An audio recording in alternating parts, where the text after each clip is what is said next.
Bem, pessoal, casos de demência, inclusive as mais frequentes aqui no Brasil, elas podem ser evitadas, né? E eu vou explicar para vocês os fatores de risco.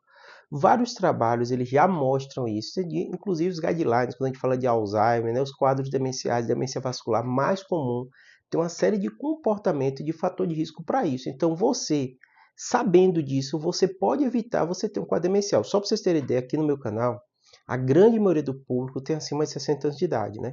E na maioria das vezes, a dúvida de todo paciente acima de 60 anos de idade, eu descrevo como duas mais relevantes, né? O câncer, disparado, né? Apesar de tanto AVC como infarto ele matar mais, eu acho que vocês têm mais informações, vocês têm menos dúvidas sobre isso, né? E a outra é quadro demencial. E também, claro, tem o viés do meu canal, ser um canal de neuro, então geralmente as pessoas estão preocupadas muito com esses quadros, né? Câncer, câncer cerebral, outras coisas, né? Então o que é que vocês vão ficar atentos neste momento, né? Neste momento é muito importante, muito importante você entender o fator de risco para não ter um quadro demencial. Quais são os fatores de risco? Hipertensão arterial. Porque o cérebro da gente ele precisa de sangue. Então todas as doenças que causam problema na vascularização vai acabar podendo levar um quadro demencial. Não é todo mundo que tem pressão alta que vai ter demência, mas se você tendo pressão alta, aumenta muito sua chance de ter demência. Pressão alta não tratada.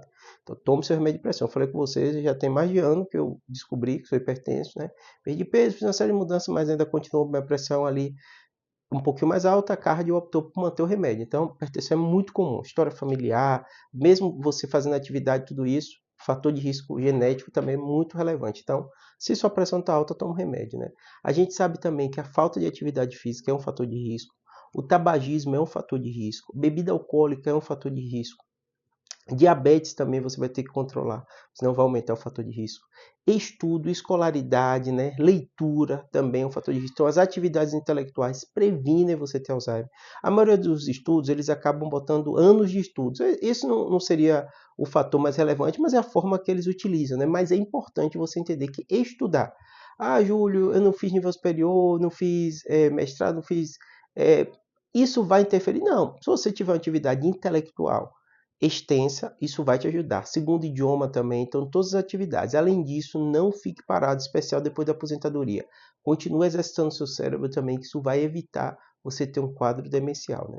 Além disso, né, o tabagismo, como eu falei com vocês, e a bebida alcoólica, cada vez mais a literatura médica, a OMS inclusive declarou isso, não há dose segura para o álcool. Então, quanto menos você beber, melhor. E se você não beber bebida alcoólica, melhor ainda. Ah, Júlio, eu tomo esporadicamente, vai me prejudicar? Muito raro, mas é importante você ficar atento a isso, né? Além disso,